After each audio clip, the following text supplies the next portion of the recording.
Okay, good morning, everybody. Ah,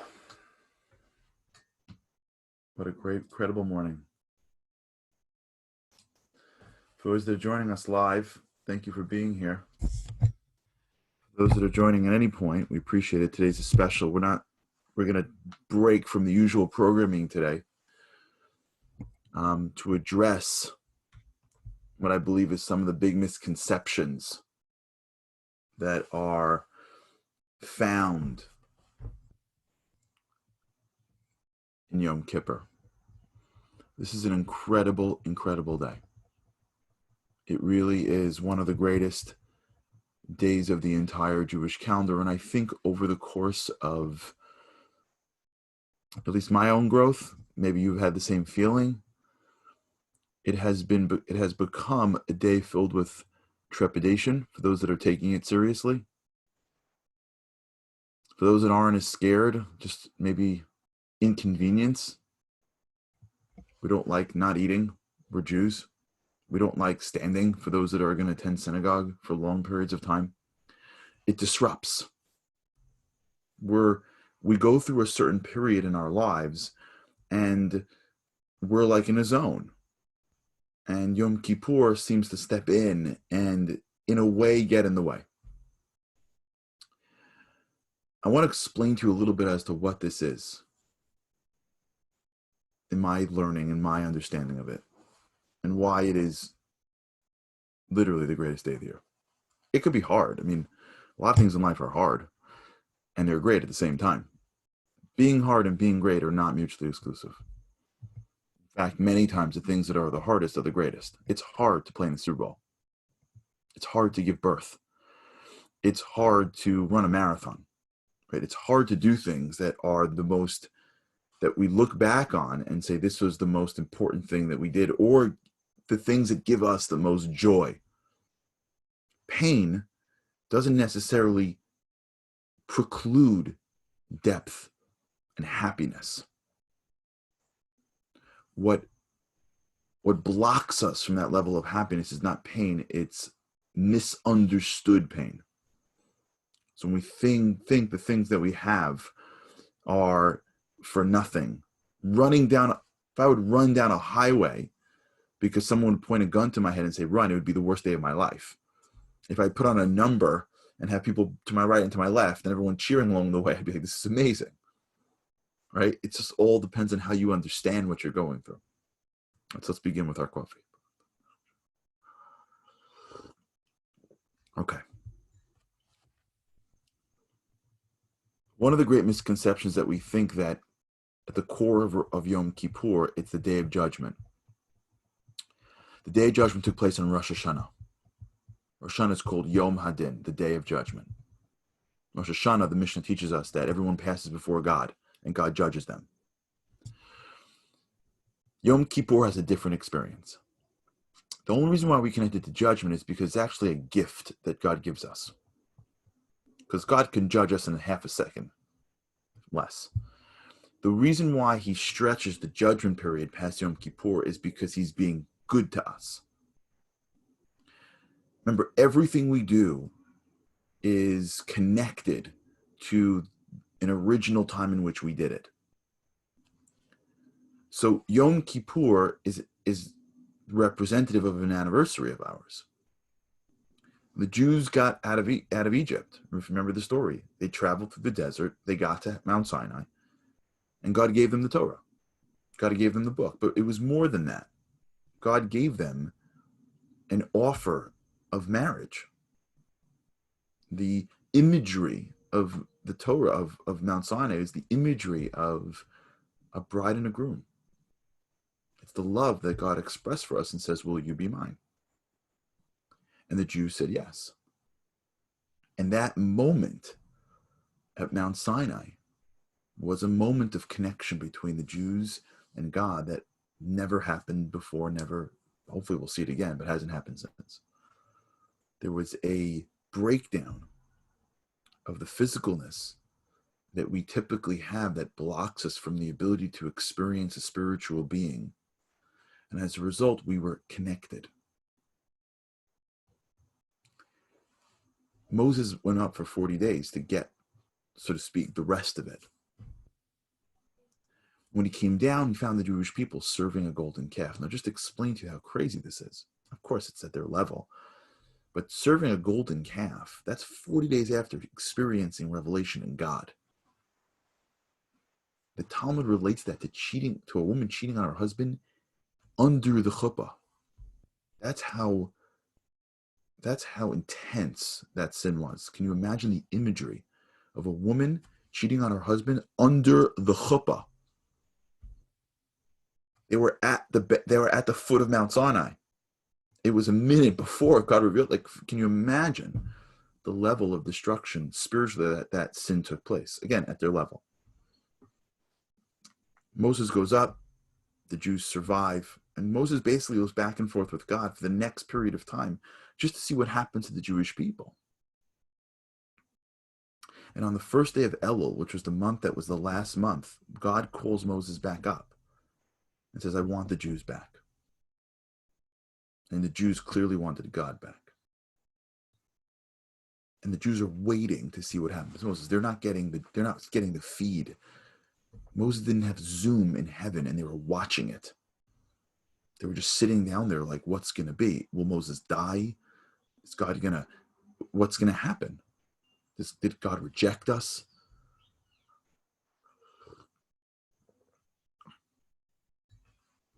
And on the day of Yom Kippur, they see Moses walk down the mountain.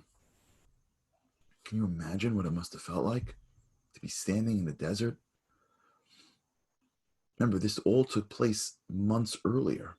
The sin of the golden calf. Weeks upon weeks of what's going to be with us. Will God reject us?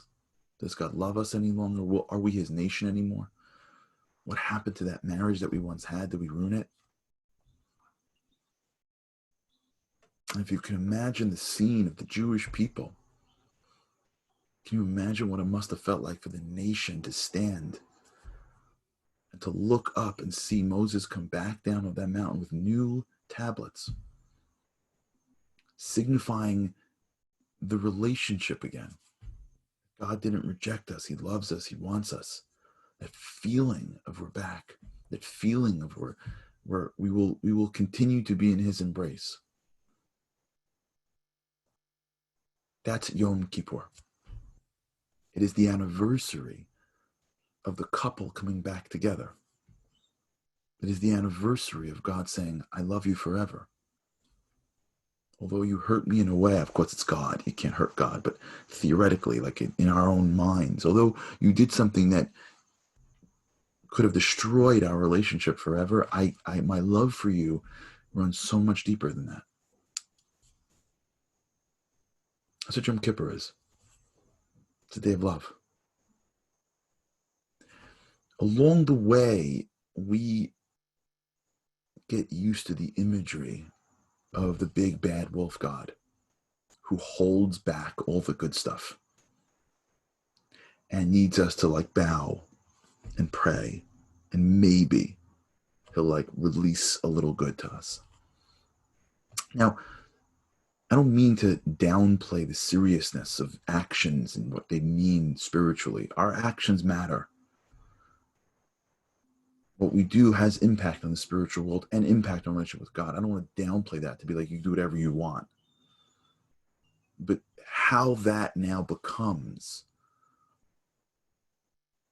God is hovering over us, and people come to Yom Kippur. And again, if they're taking it seriously and they're like panicked, if they're not, they're inconvenienced. Can you imagine the disconnect between what the day is supposed to be? A day of total and complete love between God and his nation. And that means God in you, not God in the holy people in his nation. Me, you. We don't get this because, first of all, we don't feel worthy of God's love. We feel like we're not worthy of these things. That's just our own insecurities. It's like a little kid feeling like he's not worthy of his parents' love because he doesn't get the same grades as his brother or sister.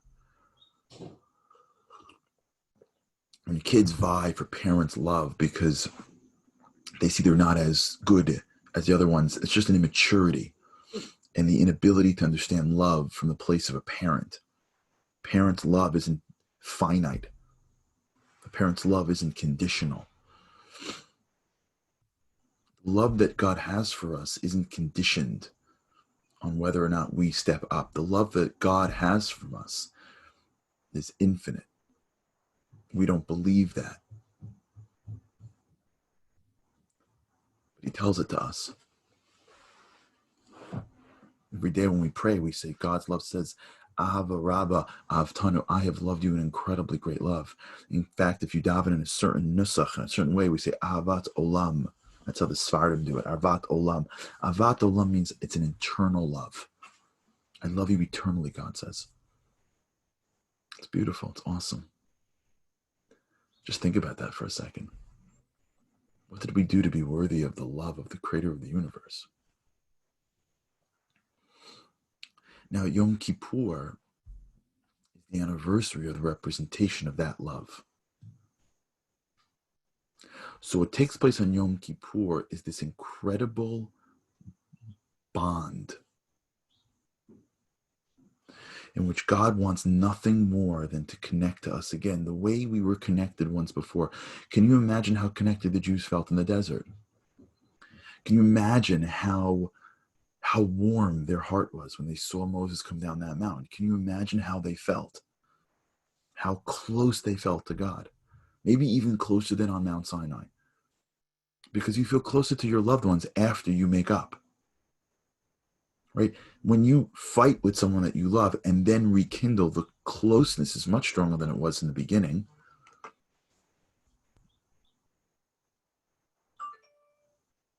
So can you imagine the love that the Jews felt for God at that moment? That may have been the largest expression of love ever in Jewish history for the first time. And so what the goal of Yom Kippur is to get us back to that love. To get us back to that bond. This word in Hebrew is called devekut, devekus. And when you bond with God at a level where you are connected, as you connect to God at that level, everything that is yours that was impure or a sin or a mistake, anything that is not pure immediately becomes pure. There's a line that I don't have in front of me because the book that I learned it is in the other room. It's from the Nesiv Shalom. It's from, if you can look here at the thing, it's those red books in the corner. And this yesterday, the good friend of mine. The concept is when you are bonded to purity, you become pure. When you walk into a place of health, you become healthier. The goal of Yom Kippur is not to hover and to separate from God, waiting for him to put you in the right book, hoping to get home, start your bagel, and move on with your life. The goal of Yom Kippur is to take one day of your life and try as much as humanly possible, as much as we can in our bodies that we have, in the desires that overwhelm us, as much as we can in our finite way of seeing the world, sort of remove the blocks just for a moment in time. You don't have to keep it. It's not like if I do this, now I'm this forever. It's just a one moment in time where it's almost beyond time, where God changes the spiritual world to enable us to ascend beyond our physicalness.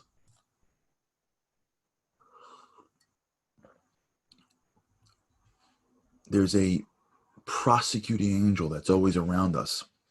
It's called the Satan. Satan is a play off that. The Satan is the numerical value of 364. And the Talmud tells us, this isn't Charlie, this is the Talmud, right? I'm not making this stuff up. This is the Talmud. greatest rabbis, arguably, in the tradition of, this is the Talmud. Ha-Satan is miracle 364, because God in the sun calendar has 365 days a year, and there's one day a year where he doesn't enable that angel that speaks badly on us, that makes the world fair, to speak out. Whatever it is that we want, he gives us. He shuts the door to anyone who says, but they don't mean it. But they're going back, but they don't know you, but they didn't spend time with you. They don't really fully believe in you. God says, I don't care. Step out. I have one day with my kids. What can I get for you, kiddies? The reason we say sorry on Yom Kippur isn't because we're worried. We say sorry on Yom Kippur because it's a get out of jail free card. God just says, yes, yes, yes, sure, forgiven. And so when we have an opportunity to be connected at this level, we don't want anything to block us. We want to tell him, I'm so sorry I did that. And I'm sorry I did that. It's not because I'm worried that you're going to say, it's too bad. It's because I just want you to know everything about me. Because I know that today's the day in which nothing gets between us. Because it's the day in which all you want is to bring me close. And as I'm coming close, I know that that thing that I did is separating us. I know that my background is causing me to separate from you. I know that the excuse of A or B or C, I know that I don't know. I all this stuff. I'm a human being. Don't you think I want a relationship to the Creator? Don't you think I want a deeper, meaningful life? Don't you think I want to feel your presence in my life? I heard as a kid that if I do that, then I got to change my whole life. Then I heard from this guy that I'm going, I don't know. I just know I want you. I just want to feel you. I want my life to have every level of purpose and meaning that it can when it is connected to the divine. I want my kids to have this. I want my friends to have this. I want the world to have this. Yom Kippur, God says, you just come. Just come. All the stuff that we do in Yom Kippur, no eating, no drinking, no shoes, all that stuff. Those are just blocks we're removing to get us away from the usual physicalness that is normal for a physical person. That's why we have a custom. For those that are going to go to synagogue, there's a custom when you say the Shema, there's a line you say Baruch Hashem in quietly because it's only meant for the angels. We say it out loud because on Yom Kippur we're angelic. It's incredible to be an angel, to somehow transcend a little bit higher past one's body one day a year. It's a day in which we're striving upwards. We know that as we get closer, we are being embraced once again by our Father in heaven.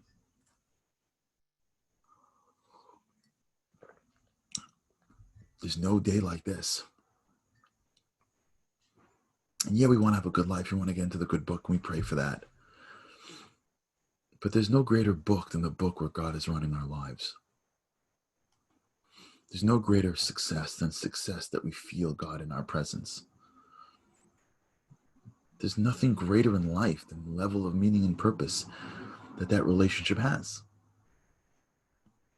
And that's available on Yom Kippur in a way that is unlike any other day. It's a day of complete and utter love. In the old days when we had a temple, the whole world, the whole country would stand around that high priest, and he would do these things, and the people would see God's presence. He would say the names of God that would bring the energy in more, and people would feel it to a level where as they felt the divine energy in this world, they would have to bow. They would be overwhelmed. That's what this day is. The gift that we have is we take the judgment day and we wrap it around this day, because we know that if we just take judgment through Yom Kippur and just keep on saying sorry, God's like, okay, all right. Like going to a judge, and then he's a tough guy, and then he takes off his mask and it's your dad. And he's like, oh, fine, I'll see you back in the house. Tell your mother, I'll be home at 6. I'm going to get you in trouble. If I do, your mother's going to kill me. It's clear. Rosh Hashanah was a day where God's the Melech, the king. Yom Kippur is a day where God's your dad. More than that, God's your beloved.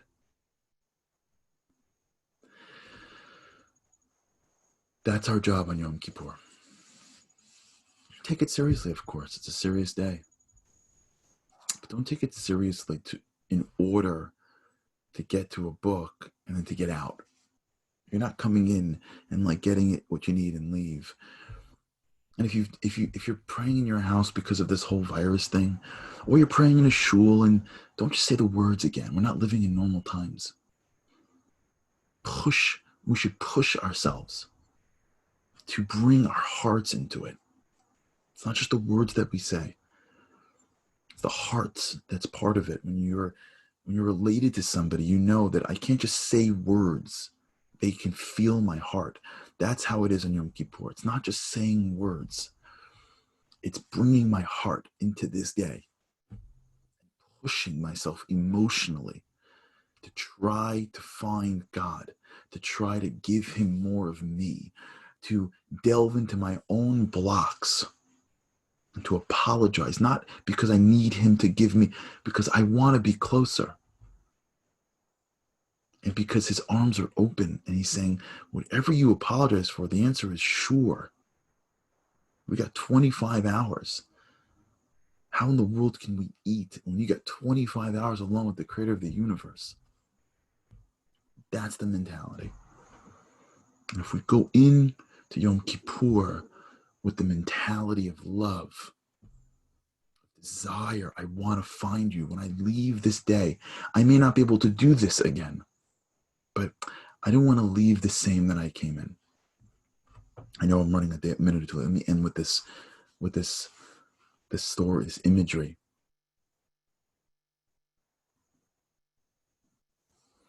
I'm sorry for the waiting room that just came up to us. Andy's going to post this again on the WhatsApp chats. I want to end with this one thing. I've been thinking about this a lot. I remember reading about a man named Eli Cohen. Eli Cohen's a hero. Eli Cohen. He was an Israeli spy that was a spy in Damascus. He was an Israeli spy against Syria. Remember, we fought wars against Syria. And he was able to get in, infiltrate at the highest level, know where the spots were, where there were all these tanks, and he really helped Israel. He had a family. They lived in Israel. He had a wife, he had kids. And he would go to Syria for periods of time. Well, before Eli Cohen was discovered in his apartment, tortured, and then ultimately hung, he came home. And his wife, she says she sensed that this would be her last time seeing her husband. She loved her husband. He loved her. They were doing this for the state of Israel. They're doing this for the Jewish people. And she didn't know how to put her finger on it, but she sensed it. And she speaks about that day before he left. And I think about that a lot. What it must have been like for her to say goodbye to her husband for the last time. He didn't know, she knew. That happens sometimes. I bet you that there was a sense of like, I'm sorry. Like, I just, not like I'm scared. I'm sorry because I want there to be nothing between us. I want to know that it's me and you. And I'm sorry if 10 years ago or 2 years ago. I bet you that day they didn't go to the market or fight over the kid. I bet you that day they were just together.